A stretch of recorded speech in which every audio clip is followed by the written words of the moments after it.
Hello guys. இன்னைக்கு நம்ம ஒரு கசப்பான உண்மையை சொல்ல போகிறோம்.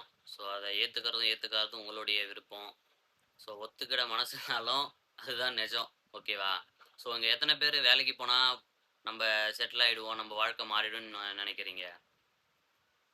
நீங்கள் மேக்ஸிமம் பீப்புளாக தான் நினச்சி போயிருப்பீங்க. பட் அது வேணால் 50 வச்சுக்கலாம். நீங்கள் இப்போ இருக்கிறத விட கொஞ்சம் பெட்டர் ஆகலாம். பட் ஆனால் நீங்கள் வேலைக்கு போனால் உங்களால் கண்டிப்பாக உங்கள் வாழ்க்கையில் பெரிய ஆளாக ஆகவே முடியாது.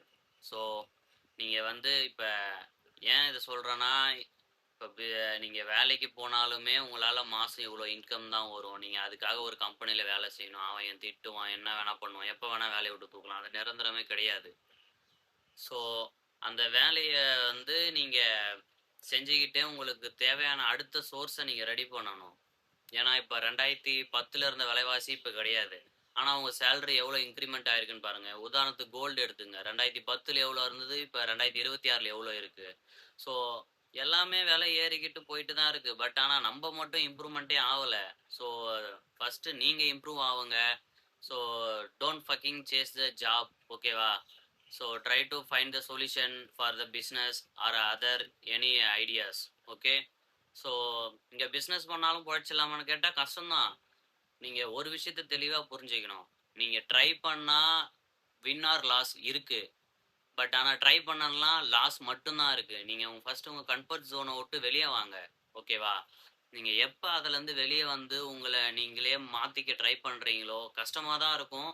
பட் ஒன்ஸ் நீங்கள் ஒரு 2-3 இயர்ஸ் கஷ்டப்பட்டு நீங்கள் அதை பண்ணிட்டீங்கன்னா அதுக்கு அடுத்த நீங்கள் 30-40 வருஷம் நீங்கள் ஃப்ரீடமாக வாழலாம், உங்களுக்கு பிடிச்ச மாதிரி இருக்கலாம். ஓகேவா? ஸோ முன்னெல்லாம் பார்த்தீங்கன்னா பிஸ்னஸுக்கான ஐடியாஸ் கம்மியாக இருந்தது, அதை எக்ஸிக்யூட் பண்ணுறவங்க அதிகமாக இருந்தாங்க. இப்போ பார்த்தீங்கன்னா ChatGPT AI வந்ததுக்கப்புறம் பிஸ்னஸ் ஐடியா கொஞ்சம் இல்லைங்க, இவ்வளோ தூரம் கொட்டி கிடக்குது. ஆனால் அதை எக்ஸிக்யூட் பண்ணுறதுக்கான ஆளுங்க தான் கிடையாது. அதை ப்ராப்பராக பண்ண தெரியாமல் பண்ணி அதில் ஃபெயில் ஆகி அது மேலே ஒரு பயம் நமக்கு எதுக்கு இதெல்லாம் அப்படின்ட்டு ஒதுங்கி போயே வாழ்கிறோம்.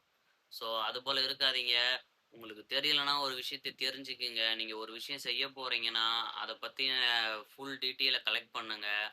இன்னும் சொல்லப்போனால் அதுக்கு அந்த ஃபீல்டில் போய் ஒர்க் பண்ணி பாருங்கள், என்னென்ன கஷ்டம் வருது, எப்படிலாம் இதை ஃபேஸ் பண்ணலாம், எப்படி இதை டேக்கிள் பண்ணலான்ட்டு. ஓகேவா? நீங்கள் இன்னமும் வேலைக்கு போனால் தான் பொழைச்சிட்ருக்கணும்னு நினச்சிங்கன்னா சாரி, அது கண்டிப்பாக முடியாது. நீங்கள் என்ன தான் வேலைக்கு போய் பொழைச்சாலும், ஈவன் சிஇஓவாக இருந்தாலும் மாதம் ஒரு 2 கோடி 10 லட்சம் சம்பளமே வந்தாலும் நீ ஒரு கம்பெனியோட எம்ப்ளாயே தான் தவிர்த்து நீ ஒரு நீ ஒரு சுதந்திர பறவை கிடையாது. ஸோ ஒரு விஷயத்த நீ புரிஞ்சுக்கணும், உனக்கான ஐடென்டிட்டியை நீ கிரியேட் பண்ணணும்.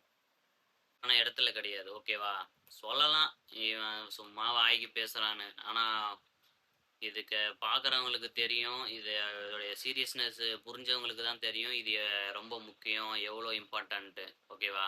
ஸோ முடிஞ்ச வரைக்கும் இயர் எண்டுக்குள்ளே ஒரு பிஸ்னஸை சூஸ் பண்ணுங்கள், அதுக்கான டீட்டெயில்ஸை கலெக்ட் பண்ணுங்கள், இன்வெஸ்ட்மெண்ட்டை சேவிங்ஸ் பண்ணுங்கள். முக்கியமாக மணி மேனேஜ்மெண்ட்டை கற்றுக்குங்க. மணி மேனேஜ்மெண்ட் இல்லாமல், ரிஸ்க் மேனேஜ்மெண்ட் தெரியாமல் எதையுமே பண்ணாதீங்க. ஓகேவா? அது உங்கள் ட்ரீமை சேஸ் பண்ணுங்கள், அதுக்கான கோலை ஃபிக்ஸ் பண்ணிவிட்டு டிசிப்ளினாக அதுக்காக கன்சிஸ்டன்ஸாக ஒர்க் பண்ணுங்கள். ஸோ அப்போ தான் இதெல்லாம் மாறும். ஓகேவா? ஓகே, அடுத்த வீடியோவில் பார்ப்போம்.